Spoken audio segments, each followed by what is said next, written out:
대림대학교 미래자동차학과 김필수 교수님 나오셨습니다. 안녕하세요. 네, 안녕하세요. 네, 교수님 지난주에도 급발진 말씀해 주셨지만 말이죠. 네. 주말에 경남 사천에서 전기차가 남해 돌진해갖고 그냥 2명이 사망했잖아요. 아, 예, 그렇죠. 그리고 또 대구에서는 택시가 식당으로 막 네. 돌진해 들어갔고. 예.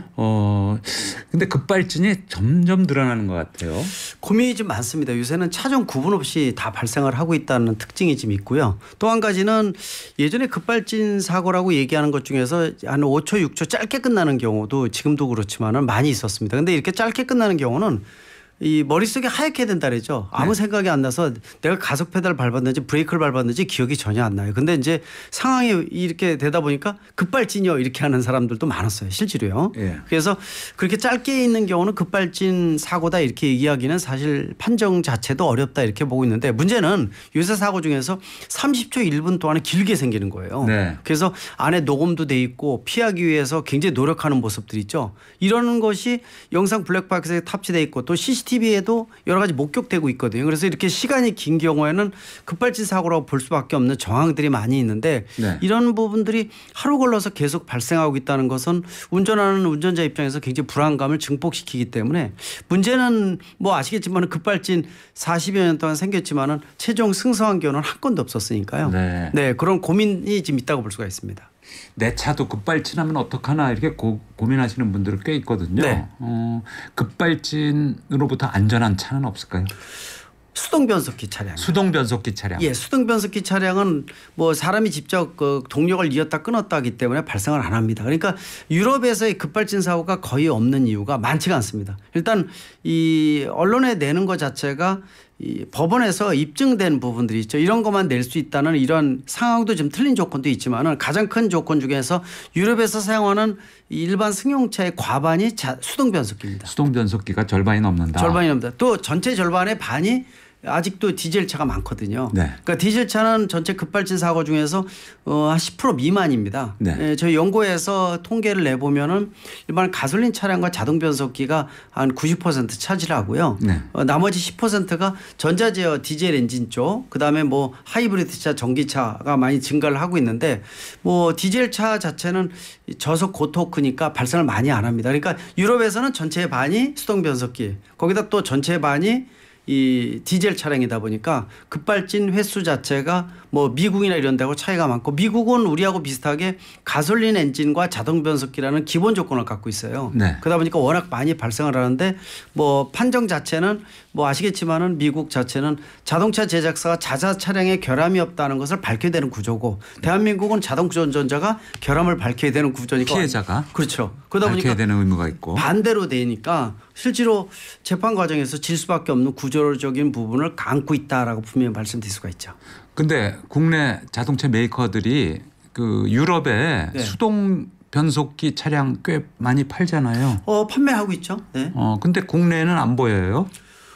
뭐 그렇게 얘기를 합니다. 소비자가 자동 변속기만 요구해서 그렇게 공급하다 그런 적이 없거든요. 아, 우리 소비자들이 원했습니까? 원한 적이 없는데 그래서 그런 부분이 있었어요. 뭐냐면은 이 국내 제작사가 수동 변속기, 자동 변속기를 옵션으로 놔두고 소비자가 택일하게끔 그렇죠. 예, 그렇게 만들면은 아마 수동 변속기는 말씀드린 대로 급발진 자체가 아예 발생을 안 하고요. 네.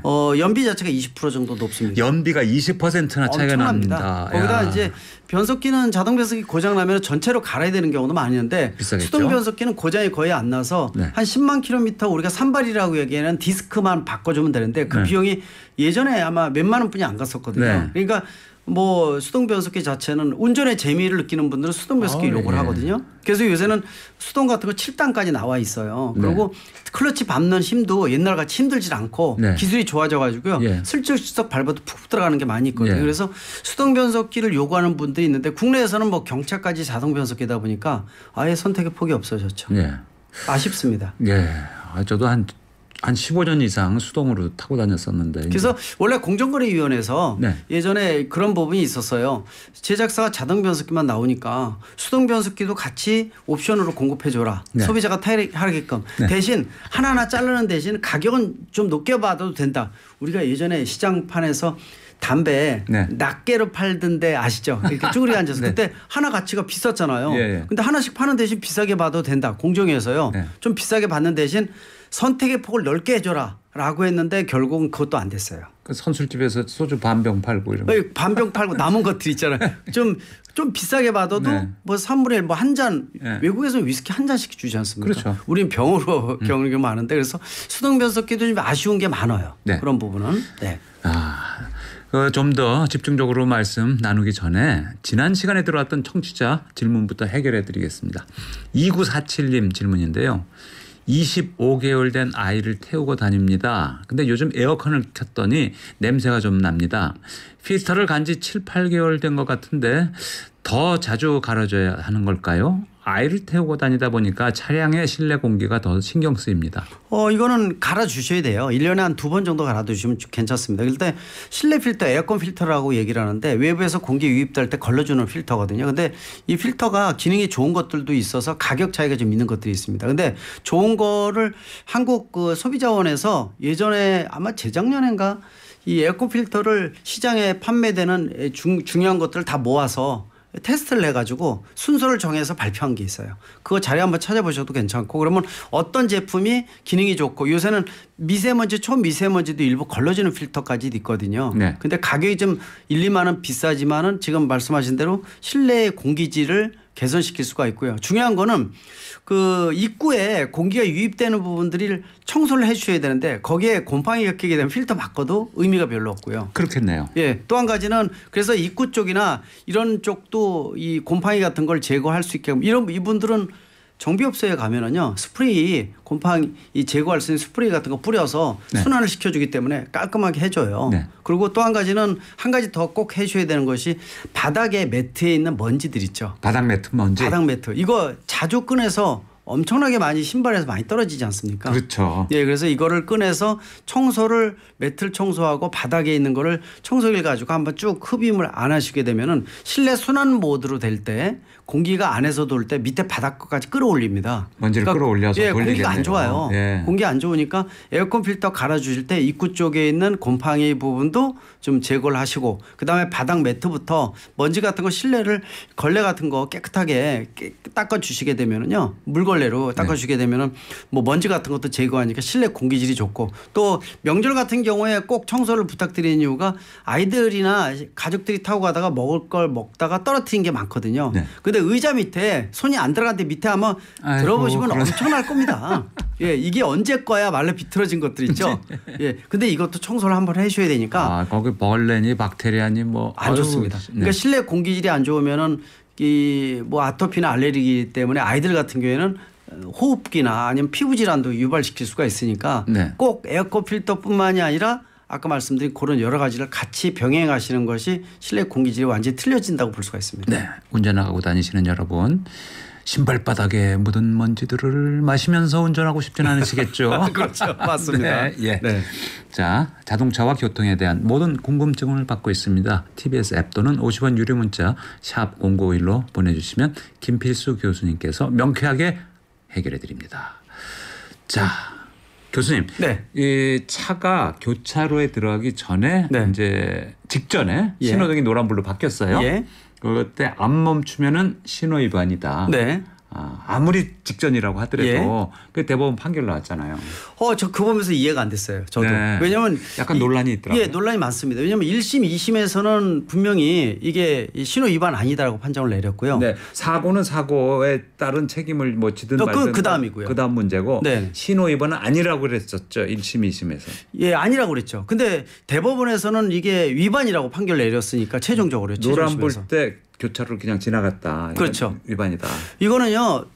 자동차의 시스템을 모르시는 것 같아요. 제가 왜냐하면 재판 과정에서 판사나 이런 분들한테 자문을 많이 요청이 와요. 네. 왜냐하면 자동차에 대한 시스템에 대한 것들을 명백하게 인지를 못하고 있는 분들 굉장히 많거든요. 그래서 판정이 나올 때 이상하게 나온 것들이 많습니다. 그 대법원 판결 같은 거를 관련을 많이 하다 보니까 많이 자료를 보거든요. 보는데 지금 이 경우 같아도 논란이 많을 수밖에 없는데 전문가들 말이 많을 거예요. 왜냐하면은 1cm 전이라도 노란불로 바뀌면 서야 된다는 논리거든요. 네. 구조적으로 쓸 수가 없어요. 우리가 운전을 정지 거리가 뭐 한 몇십 미터 되잖아요. 그렇죠. 거기다 그래서 이거를 30km로 40km로 가고 있다 치더라도 맞습니다. 그래서 가장 고민을 많이 하고 실제로 사고가 많이 생기는 게 이 신호등이 있는 사거리예요. 사거리가 전체 사고의 30% 차지하거든요. 왜냐하면은 이게 우리나라 대한민국 운전자들은 상급 운전, 급출발, 급가속, 급정지 몸에 좀 배어 있거든요. 그러다 보니까 노란불로 바꿀 때요.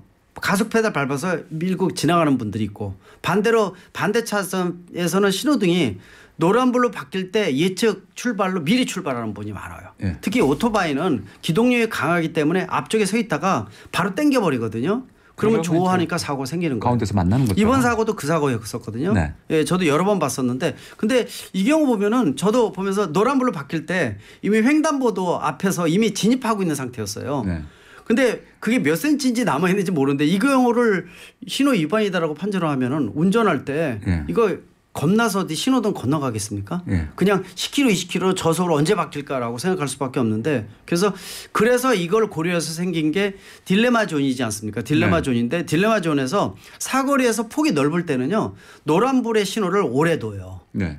노란불을 오래 둔다는 얘기는 무슨 얘기냐면은 딜레마 시간으로 인해서 사고의 가능성을 줄이기 위해서 진입하는 차들은 이미 진입한 차는 빨리 나오라는 뜻인데 진입하기 전에 충분히 쓸 수 있는 제동거리가 있을 때는 세우라는 뜻인데 네. 지금 이 경우 보면은 완전히 바로 지나가기 전이었어요. 예. 노란불로 바뀌는 시점이. 예. 그러니까 몇 센치라고 말씀드렸는데 이거는 아무리 전문가라 하더라도 세울 수도 없고요. 쓸 수도 없습니다. 그러니까 이거 논란이 좀 되는 네. 판정이라고 볼 수가 있어요. 실제 굉장히 많은 운행 거죠. 환경하고는 배려가 많다고 이제 봐야 되겠죠. 그렇죠. 그리고 예. 이제 중요한 것이 아까 예측 출발 있죠. 오토바이가 앞에 있어서 기동성이 강하니까 당기면은 그냥 튕겨나가고 그렇죠. 또 다른 차종 중에서 버스도 많이 보셨을 거예요. 예. 버스가 저속 고속으로 밟아도 잘 안 나가니까 네. 미리 앞서가려고 노란불로 바뀔 때 미리 출발을 나가는 슬슬 나가죠. 이 버스들이 굉장히 많습니다. 예. 실제로 굉장히 많아. 예. 이거 굉장히 위험한 거거든요. 예. 그러니까 이 부분들에 대한 것은 이 사거리의 어떤 폭이나 이런 전체적인 걸 봐서 노란불의 시간대를 좀 충분히 좀 길게 잡아야 될 것 같고요. 그다음에 운전하시는 분들도 사거리가 가까워지면 속도를 좀 낮게 좀 낮춰야 돼요. 그렇죠. 항상 준비 자세가 돼 있어야 되고요. 교차로에 가까워질 때 점점 속도를 높이는 분이 있죠. 그렇죠. 빨리 반드시 지나가고 말 거야. 그리고 나는 여성과 남성의 생태 이렇게 운전의 감각도 좀 틀린데요. 네. 딱 말씀드리면 이해가 되실 거예요. 남성들은요. 네. 노란불로 바뀔 때 더 가속 페달 밟아서 지나가려고 하는 경향이 그냥 본능적으로 있죠. 예. 본능적으로 지나가는데 네. 여성분들은 급브레이크를 잡아서라도 정지를 합니다. 네. 이게 완전히 틀려요. 생각 네. 자체가. 네. 그걸로 사고로 이어질 수가 있는데 네. 서야 되는 거죠. 원래는. 달려서 밟으면 안 됩니다. 네. 예, 그것도 알아주셔야 되니까 이번에 일단 대법원 판결은 경각심을 준 거예요. 사거리에서 속도 늦추고 네. 노란불로 바뀔 때 일단 정지해 드리는 게 맞다라는 거를 지적을 한 건데 네. 이 부분에 대한 것들은 운전하시는 분들이 좀 더 한 템포 들인 여유 있는 운전 또 속도 과속하지 마시고 그런 경각심을 주는 사례라고 볼 수가 있습니다. 네. 교차로에 진입할 때는 속도를 낮춰야 되겠습니다. 맞습니다. 네. 나중에 사고 난 다음에 논란해봐야 그건 다. 맞습니다. 사고 나면은 가해자 피해자 없이요 모두 피해자가 모두가 된다고 보시면 될 것 피해자죠. 같습니다. 네. 예. 자, 다음 소식은요. 자, 이제 내일도 비가 온다고 소식이 예보가 돼 있는데요. 예. 빗길 교통사고의 치사율이 맑은 날보다 1.5배 높다. 네. 원인이 뭘까요? 일단 뭐 제동거리 자체가 길어지고요. 네. 바닥이 미끄럽다는 겁니다. 네. 또 비가 올 때는 수막 현상이라고 해서 차가 물 위를 스케이트 타듯 미끄러지는 현상이 많아지기 때문에 네. 설사 4륜 구동 아무리 좋은 첨단 시스템이라 하더라도 속도가 높으면 제동거리 길어지고요. 또 무거운 차일수록 제동거리는 더 길어져요. 그래서 버스나 트럭 같은 경우는 그래서 규제가 굉장히 강화돼 있거든요. 네. 버스는 최대 속도 110km, 트럭은 90km로 돼 있습니다. 네. 그래서 이렇게 잡은이유도 차가 무거우면은 제동을 해야 되고 관성이 크기 때문에 길어진다는 거. 네. 그래서 빗길 운전에서는 속도 늦추고 곡선 구간에서는 진입할 때 낮춰서 진입을 해줘야 되고요. 네. 또 중요한 부분들이 이 속도를 일단 빗길에서는 평상시보다도 30-40% 속도를 늦추는 이 운전 자세가 굉장히 중요하고 또 전방에 비가 많이 오게 되면 전방 주시가 제대로 안 되지 않습니까? 그렇죠. 그리고 또 중요한 것 중에 하나가 차로에서 차선이 안 보인다. 차선이 잘 안 보이잖아요. 빗길에서. 차선이 안 보이는 게 또 비가 원인 중에 가장 큰 원인 중에 하나입니다. 근데 이 차선이 말이죠. 예. 그 색깔을 칠할 때 밤길에도 눈에 잘 띄라고 좀 유리나 예. 이런 걸 유리 구슬 있죠. 유리 구슬을 집어넣는다면서요. 그 비율이 페인트에다가. 있습니다. 그 비율이 이제 도료도 두껍게 칠해야 되고 유리 구슬의 비율도 높게 들어가야 되는데 그러면 이제 밤길이나 빗길에서 잘 보인다 이거죠. 그렇죠. 그러니까 이제 비가 오면 올수록 더 뚜렷하게 보이죠. 네. 그걸 차이점을 느낄 것 중에 하나가요. 제가 또 이제 정부 자문해주고 이런 어떤 도료에 대한 것들을 강조하거든요. 관련 이제 공공기관에도 강조를 하는데 좀 더 기준을 강화를 해서 이 도료를 두껍게 칠하고 유리구슬, 반사구슬의 비율을 훨씬 더 높여서 네. 잘 섞어서 좀 할 수 있게끔 하라 그러는데 네. 일본 같은 경우에는요 아마 이 여행하신 분들 느낄 거예요. 비나 이런 것들이 많이 내릴 때 있죠. 걔네는 차선이 진짜 깔끔하게 너무 칠해져 있고 잘 선명해가지고요. 보여요. 엄청 잘 보여요. 너무 선명합니다. 너무 선명해가지고 이게 이제 칠한 지 한참 됐는데도 두껍게 칠하고요. 네. 유리구슬이 많아서 그래요. 반사구슬이. 또 반사구슬도요. 종류가 여러 가지예요. 네. 좀 기능이 떨어진 건 쌉니다. 네. 반사율이 높은 건 좀 비싼데 이거 좀 비싸더라도 그 많은 비용 갖다가 좀 차선만 확실하게 해줘도요. 사고 상당 부분 없앨 수가 있어요. 아, 그 낙찰 받으려고 업체가 싸게 입찰에 들어가서 그렇게 했나? 그런 부분도 좀 그래서 작년에도 아마 뉴스에 많이 나온 것 중에 하나가 도료 칠하는 업자들 이 비리로 인해서 뭐 1, 20명 구속된 사례가 여러 건 있었어요. 네. 실질적으로. 그러니까 네. 이거는 사람의 생명을 담보로 해주는 거니까 정부나 지자체가 이거 엄격하게 좀 다루고요. 또 처벌 정도 강화해야 되지만은 안전 기준에 대한 부분들을 좀 강화를 해서 서울시 쪽에서 도료에 대한 것들 좀 강화를 한다고 얼마 전에도 발표했거든요. 네. 도료를 두껍게 하고 유리구슬 훨씬 더 높게 하고 또 실제로 이 반사되는 부분들을 이 LED나 이런 것들을 박아서 네. 또 뚜렷하게 보이겠다 이렇게 얘기를 하고 있는데 차선만 잘 보여도 빗길에서 사고 상당 부분 없을 거예요. 아마 운전하시면 다 느끼죠. 내일 비 많이 온다 그러지 않습니까? 예. 내일 비 많이 오는데 이 특히 야간에 라이트 켜고 이 주변에 가로등까지 켜지게 되면 빛 반사 때문에요. 네. 선이 하나도 안 보여요. 예, 예. 그러니까 동물적 감각으로 운전한다 그러지 않습니까? 예. 이거 내일 아마 동물적 감각으로 운전하시는 분들 굉장히 많을 텐데 차선이 그렇게 안 보여서는 네, 사고로 이어질 수밖에 하다가 없어요. 짐승적 상황이 도래하면 안 되는. 맞습니다. 예. 그런 부분 뭐 국도도 마찬가지겠지만은 그래서 그 경기도의 지방도 차선의 31%가 반사 성능 불량이다. 네. 이런 통계를 봤어요. 맞습니다. 그러니까 이제 아까 말씀드린 반사 구슬이 좀 기능이 떨어지는 것들이 있죠. 이런 네. 걸 칠해가지고 실제로 길거리 그 측정 장치를 가지고 측정해 보면은요 반사율이 굉장히 많이 떨어지는 지역이 굉장히 많습니다. 네. 전국은 말할 필요 없거든요. 예. 그래서 이 부분이 사고를 유발시키고 훨씬 더 특히 빗길에서의 위험성을 높인다. 제동거리 길어지는 건 어쩔 수 없는데 네. 실제로 차선이 안 보이게 되면은 차로 변경도 불가능하고 네. 감각적으로 운전한다는 거 그리고 반대 차선에서 빛반사로 인해서 초보 운전자들은 더더욱 위험하기 때문에 사고로 이어질 수밖에 그렇죠. 없어요. 네. 그런 말이죠. 네. 이게 비 오는 밤에 네. 차선이 잘 안 보이는 상황에서 사고가 났다. 네. 그러면 그 책임 소재를 물을 때 그 지자체나 이런 데도 책임의 일부를 지어야 되지 않을까요? 증거만 확실하면은요 아마 책임 물을 수 있을 거예요. 이거는 뭐하고 똑같냐면은 예전에 이 겨울철이라든지 봄에 날씨 풀리면서 포토홀 아시잖아요. 네. 바닥에 구멍 나서 타이어가 빠진다든지 해서 사고 유발되는 거 있죠. 네. 이거 증거만 확보하면은 지자체나 관할 부서에다가 책임 물어서 보상을 받을 수 있거든요. 네. 그 똑같은 연장선이라고 보셔도 돼요. 예. 왜냐하면은 차선에 대한 것들은 도료에 대한 것들은 관련 기관 관련 소속된 데에서 책임을 져야 되지 않습니까? 그렇죠. 특히 이제 유료도로 같은 비용을 내는 데는 더 그 책임이 커요. 그렇죠. 왜? 돈을 받았기 때문에. 네. 그래서 그런 경우에 어떤 반사율이 떨어져서 차선이 전혀 보이지 않았다. 그러면은 아마 같은 상황에서 측정을 해서 유발시킨다든지 사고를 아마 네. 그런 부분들도 근데 문제는 이제 증거 확보를 얻을 만큼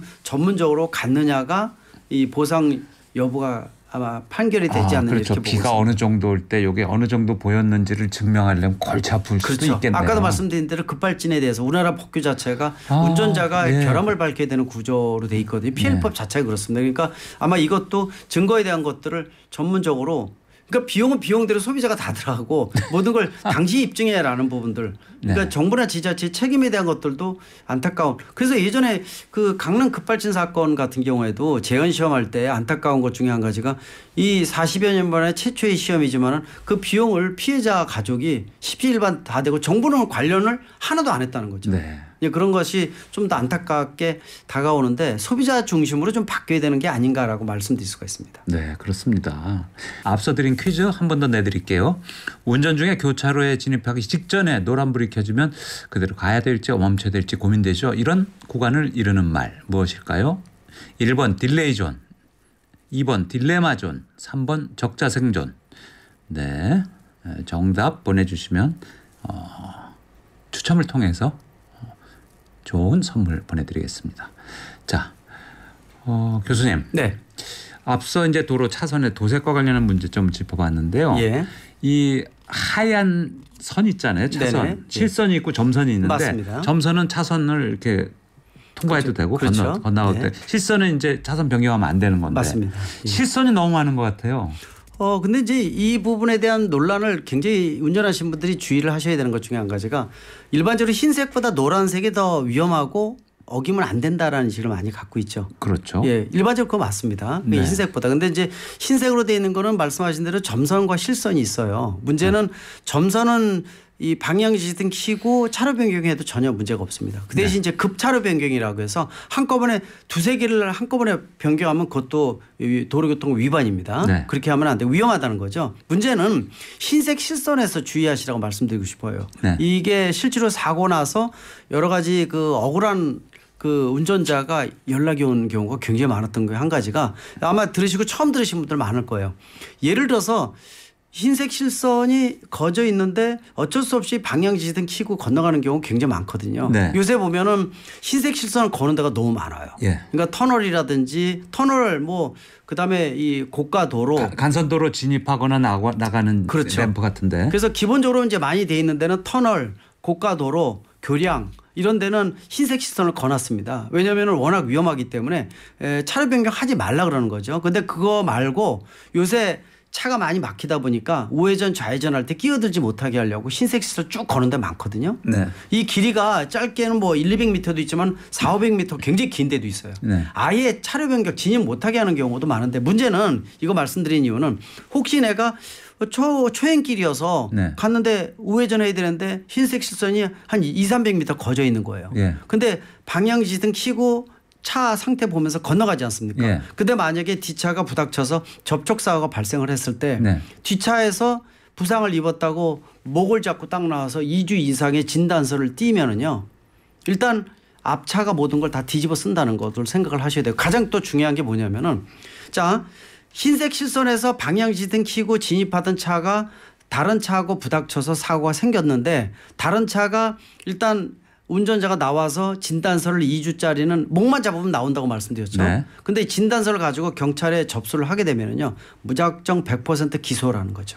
실선을 넘어왔으니까 네가 잘못이다. 그렇죠. 100% 기소인데 이 부분들을 이 검경 내규 형태로 돼 있어요. 그러니까 네. 이거를 잘 모르시는 분들이 굉장히 많아서 보통 운전하다 보면은 흰색 실선 방향지등 켜고 이렇게 진입해서 차로 변경하시는 분들 굉장히 많거든요. 네. 근데 실선을 너무 많이 거는 경우도 많고 잘못 거는 경우도 있어요. 네. 보면은. 근데 그거 모르고 방향지시등 켜고 진입하다가 접촉사고 나서 문제가 되면은요. 그걸 노리는 보험 사기꾼들이 그 실선 있습니다. 근처에서 기다리고 있다가 일부러 사고 내는 낼 수 있습니다. 그건 경우도 얼마든지 있죠. 많아요. 왜냐하면은 이 흰색 실선을 잘못 거는 데가 많기 때문에 이 본인은 일단 방향지등 켜고 정상적으로 보고 진입했다고 생각을 하지만은 뒤에서 부닥쳤을 때 그리고 말씀드린 대로 목 잡으면서 나와서 2주짜리 진단서는 다 나오기 때문에 네. 그걸 가지고 접수할까요 말까요라고 흥정을 할 수도 있어요. 네.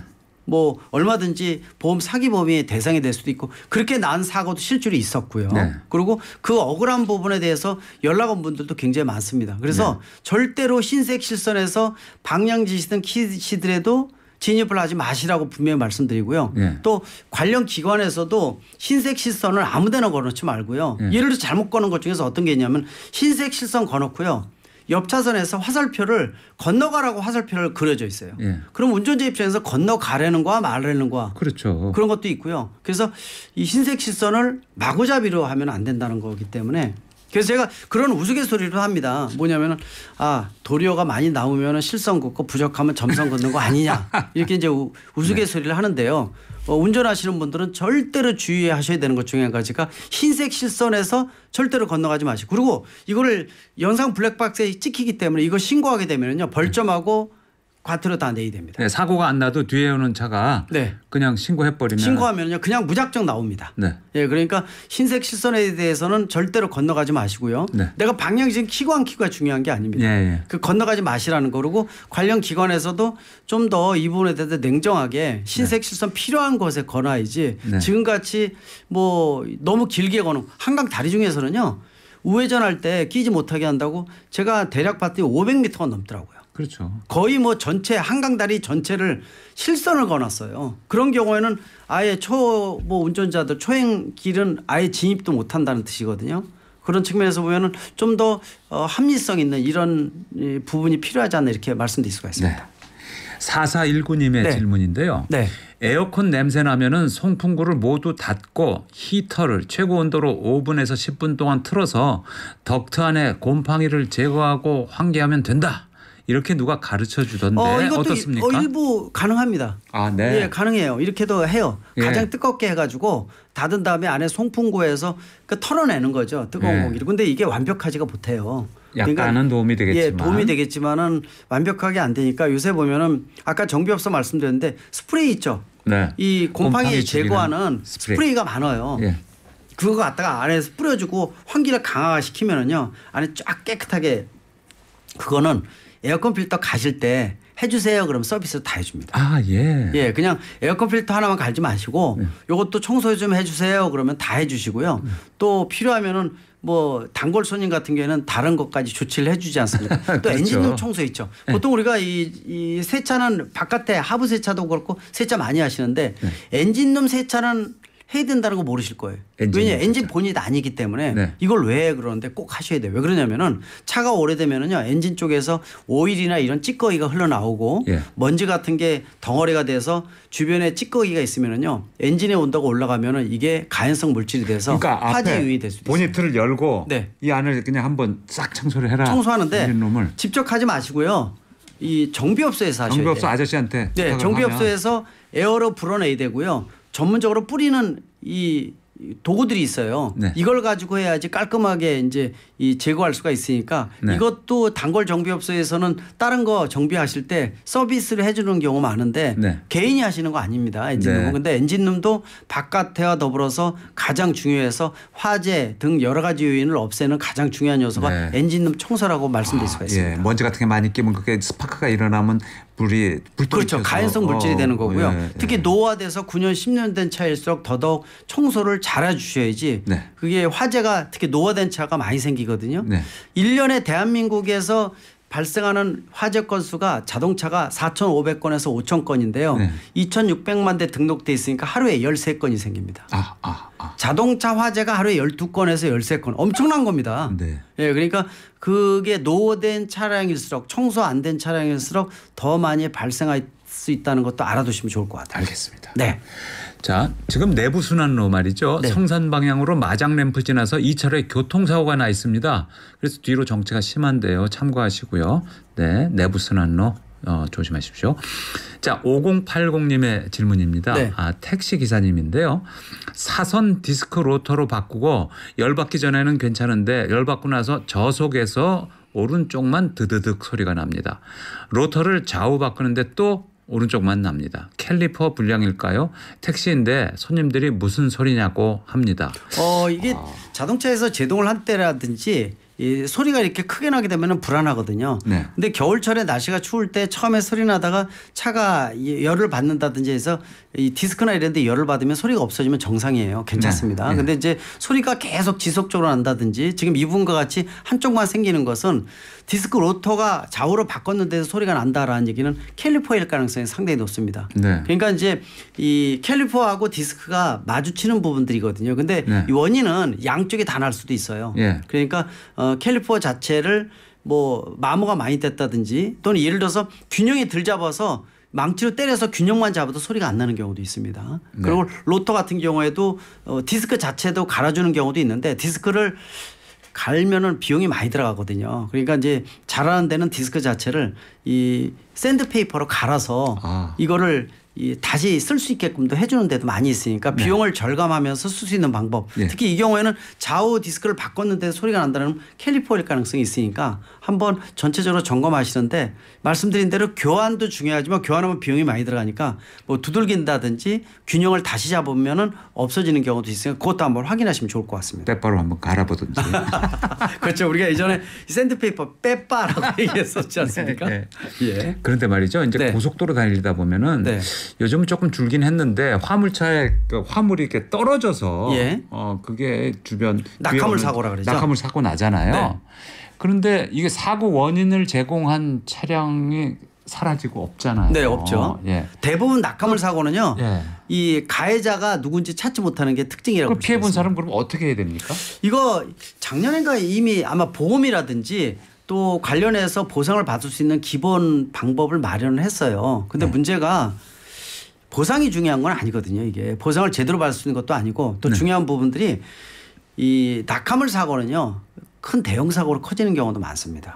그렇겠죠. 차만 부서지는 게 아니라 대형 사고가 돼서 차가 전복이 되거나 아니면 좌우로 꺾으면서 굉장히 큰 사고로 되는 경우. 그래서 아마 운전하시는 분들 고속도로 그렇고 낙하물 사고로 인해서 피해하면서 앞에 범퍼가 부서졌다든지 이런 경험들 많이 있으신 분들이 있어요. 저도 여러 번 부닥친 경우가 있거든요. 이게 말이죠. 요새는 블랙박스 카메라 다들 장착하고 있잖아요. 차들이. 그러니까 무슨 화물이 이제 낙하되는 걸 본 사람은 그걸 신고를 바로 해서 그걸 뭐 점수를 좋은 점수를 받는다거나. 신고가 상당히 중요하고요. 신고해서 걔한테 그 사람한테 무슨 메리트를 준다 그러면. 그것도 중요한 방법이에요. 뭐냐면은 낙하물 사고는 이 화물차 관련 사고는 한두 가지가 아니어서 주무기관이 국토교통부에서 화물차 종합 관리에 대한 규제나 또는 단속을 강화를 하고 있어요. 이래서 화물차 관련은 말씀드린 대로 낙하물 사고만 있는 게 아니라 후부 안전판 뒤에서 부닥쳤을 때 밑으로 파고 들어가지 않게 만드는 판이 후부 안전판인데 이게 분량이 굉장히 많거든요. 또 예전에 판 스프링 잘라서 옆에 됐다가 이게 튕겨 나가면서 사망 사고까지 이른 경우도 있었고 또 화물차 같은 경우에는 무겁게 과속이나 아니면 과적을 해서 사고 생기는 그래서 전체 사고의 30%가 화물차와 직간접적으로 연결돼 있다 이렇게 얘기를 해서 종합적인 관리 제도가 필요한데 낙하물 사고도 그렇습니다. 이 일본이라든지 또 유럽이나 이 선진국에서는요 이 적재 방법이나 이런 매뉴얼이 굉장히 잘 돼 있어요.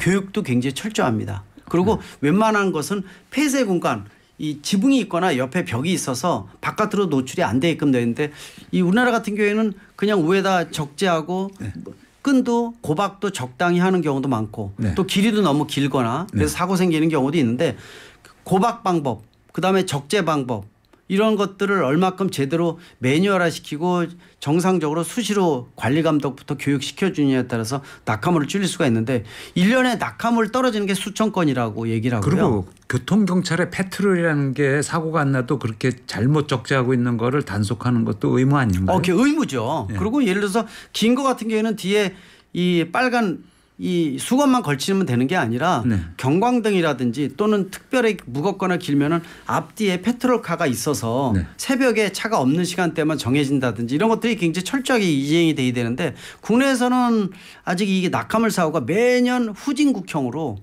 수천 건이 떨어지고 그중에서 수십 건이 사고로 이어지면서 사망 사고까지 이어지는 경우가 매년 있어요. 근데 고속도로 낙하물 사고가 이게 국가 보상이 한 2년 전부터 시행되지 않았나요? 시행되고 있는데 보상에 대한 부분들이 말씀드린 대로 금액이 사고 나서 부상의 정도가 큰데 그 보상의 의미가 별로 없거든요. 그렇겠죠. 그래서 중요한 부분들은 아까 가해자가 떨어뜨리고 없어지는 경우도 많아서 찾기 힘들다 그러는데 원인을 제거를 해서 낙하물 사고가 없게끔 만들어주는 선제적 조치가 더 중요하다고 강조할 수가 있습니다. 자, 아까 퀴즈 내드린 것 정답 많이들 보내주셨는데요. 발표하겠습니다. 교차로에 진입하려는데 전방에 황색 신호가 켜지면 가야 할지 멈춰야 할지 고민이 되는 구간. 교수님 정답은요? 딜레마 존입니다. 2번 딜레마 존이 정답입니다. 많은 분들이 정답 보내주셨는데요. 6800님. 갈까 말까 딜레마는 그냥 멈춤이죠. 그게 더 정답이시네요. 3235님 정답 딜레마 존. 갈까 말까 망설여질 때는 앞뒤 생각하지 말고 꼭 멈춰서야 합니다. 느낌표 해주셨습니다. 0990님 네 정답 보내주시면서 요즘 너무 급히 운전하는 사람이 많습니다. 조금씩 양보해야 배려가 필요합니다 해주셨습니다. 3851님 좀 전에 그런 상황이었네요. 황색 신호에 갈까 말까 하다가 네 멈추셨죠? 네 멈추셨길 바라겠습니다. 2419님 제 아내가 딱 그 상황에서 이러지도 저러지도 못하고 서행하다가 카메라에 걸린 적이 있어요. 서행. 아하 이게 이제 이거 문제가요. 참, 네. 딜레마존에서 제동을 했는데 네. 그 사거리 한복판에 서 있는 거예요. 아, 예. 그러니까 차가 교행하고 이 어쩔 줄 몰라하는 경우 간혹 있지 않습니까? 네. 이게 이제 딜레마존 때문에 생기는 건데 그래서 판단을 잘해야 되는데 네. 그 사거리가 이게 넓은 데 같은 데가 이런 문제가 생기거든요. 그렇죠. 그리고 꼬리 물게 하지 마셔야 돼요. 꼬리 물게 하면은 중간에 서 꼬리 물게 하면 안 있거든요. 됩니다. 그래서 바람 불이라도 앞에 공간이 없으면 예, 여유 나가지 있게 말아야죠. 가지 마시고 기다리시면 네. 돼요. 예. 그러니까 한때 보더니 여유 있는 운전이 가장 중요하다 볼 수가 있습니다. 9887님 안녕하세요. 정답 딜레마존 저녁 준비하면서 듣고 있습니다. 남편도 퇴근길에 듣고 올 겁니다. 오늘 하루 수고했다고 조심해서 들어오라고 전해주세요. 네 남편분께 제가 전해드리겠습니다. 7002님 정답 보내주셨고요. 저도 지금까지는 황색이면 오히려 빨리 지나가야지 했는데 그게 신호 위반이라고 하더라고요. 네 대법원 판결입니다. 이제부터 좀 여유를 가지려고 합니다. 그래봤자 5분 차이잖아요. 네 7479님도 정답 보내주셨고요. 진짜 저도 그렇지만 노란색 등 들어오면은 교수님 말씀처럼 급하게 지나가려고 하더라고요. 되도록이면 저도 안전하게 정지할 수 있도록 하겠습니다. 네. 선물은 7002님께 드리겠습니다. 7002님 축하드립니다. 네. 한스밴드 선생님 사랑해요. 이런 노래 아세요? 교수님? 모르겠는데요. 네, 한스밴드가 부르는 선생님 사랑해요 들으면서 오늘 순서 마치겠습니다. 김필수 교수님 오늘도 말씀 감사합니다. 네, 고맙습니다. 네, 다음 네. 주에도 부탁드리겠습니다. 네. 네.